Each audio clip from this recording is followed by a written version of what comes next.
August 17 திங்கட்கிழமை. ஒரே ஒரு வாழ்க்கை. ஒவ்வொன்றிற்கும் ஒவ்வொரு காலம் உண்டு. வானத்தின் கீழ் இருக்கிற ஒவ்வொரு காரியத்திற்கும் ஒவ்வொரு சமயம் உண்டு. பிறக்க ஒரு காலம் உண்டு. பிரசங்கி 3:1-2.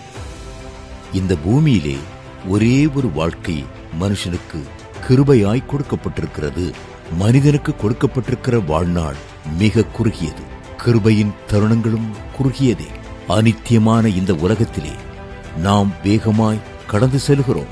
நாம் இந்த உலகத்திற்கு அந்நியரும் பரதேசிகளுமாயிருக்கிறோம். பிறப்பு, வாழ்க்கை, மரணம், மரணத்துக்கு பின்னான வாழ்க்கை ஆகிய 4 முக்கியமான சம்பவங்களை இந்த உலகத்திலே பிறக்கிற ஒவ்வொரு மனிதனும் சந்தித்தேயாக வேண்டும். ஒரே தரம் மரிப்பதும் பின்பு நியாய தீர்ப்படைவதும் மனுஷருக்கு நியமிக்கப்பட்டிருக்கிறபடியே என்று வேதம் சொல்லுகிறது.